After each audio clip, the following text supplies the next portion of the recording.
When hip-hop emerged onto the scene, it was always rap wars going on. Two rappers would get to beefing with each other, and they would handle it in the studio. The rapper with the better skills or the better song, they would win that battle. Now those wars have led to the streets, and it's no longer who had the better song, the better diss track, or the better bars. Now gunshots are being fired. Rappers are dying at a rapid rate. Let's check this out. DJ Scott Larock, real name Scott Sterling, who was a music producer from the Bronx, well known for his association with Boogie Down Productions, and good friends with KRS-One. Scott was shot one day in the Bronx trying to break up a fight that he had nothing to do with. The DJ would make history, becoming the first homicide in hip-hop, and Spark and KRS-One stopped the violence move. Paul C., also known as Paul C. McCassie, was a pioneer in the hip-hop production community, engineering tracks for Eric B. and Rakim, Biz Markie, and Queen Latifah, just to name a few. The super producer was shot while sleeping in his home, killed by an unknown assailant. His murder is still unsolved to this day. D-Boy Rodriguez, a well-known Christian rapper, was gunned down right outside of his home. D-Boy would try to drive himself to the hospital, but the car would crash and the Christian hip-hop star wouldn't make it. The motive behind his death is still a mystery to this day. Most think it was because D-Boy was trying to talk to the neighborhood kids about doing drugs, and the drug dealers didn't agree with that. Some would say he was too popular in the Christian hip-hop community. The rapper was offered several chances at signing major deals if he would just stop rapping about God. Tupac, probably the most heartfelt rapper ever, and still considered the greatest of all time by many. Tupac would be the first rapper with international status to be murdered, and probably the most controversial death in rap history, with many fans speculating a lot of different things, from the shooting was staged, to Tupac faked his death, to others believing that Tupac broke an oath in the Illuminati and he had to be punished, while others think that it was as simple as Tupac wanting out of his contract and Suge setting him up, to even more simple terms of Orlando Brown got revenge and shot Tupac up that night in Vegas. Either way it go, Tupac is still missed and highly celebrated to this day. Seagrams, West Coast rap-a-lot star, popular on the streets of Oakland. Seagrams was no stranger to violence or attempts on his life. The first attempt came in 1993 because of a diss track that he made towards a rival gang. Two shooters would pull up on the side of Seagrams, open fire, but he would escape without being shot. Two more attempts would be made on his life before his ops would succeed. On July 31st, 1996, a lone shooter would emerge from the dark and open fire.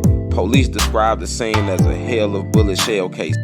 Stretch, well known in Queens and all over other parts of New York, the rapper was murdered in a high-speed chase. Stretch was driving through Queens Village when 2 or 3 assailants pulled on the side of him and let off shots.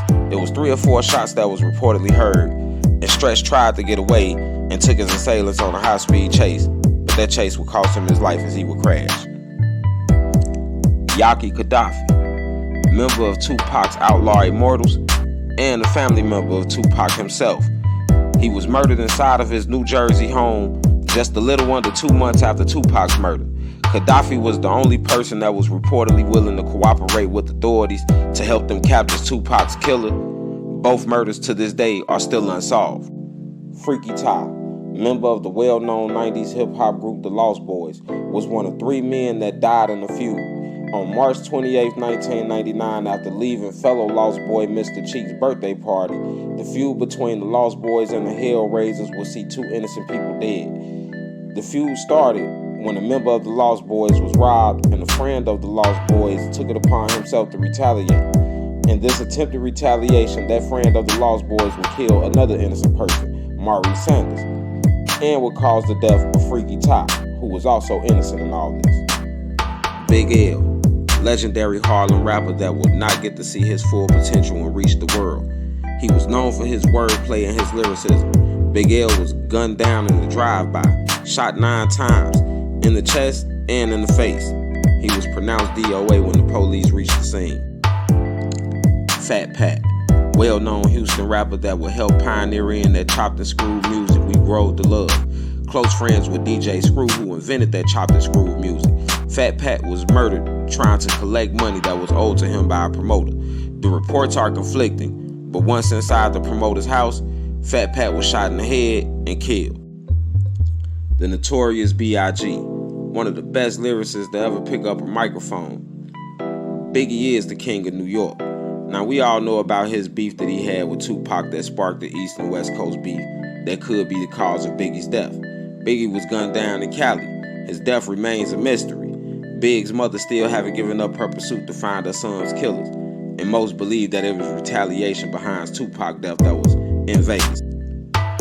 Camoflauge, an aspiring rapper from Savannah, Georgia, who was already a local celebrity in his hometown. While trying to further his career, Camoflauge and his toddlerless son were on their way to Pure Pain Records recording studios.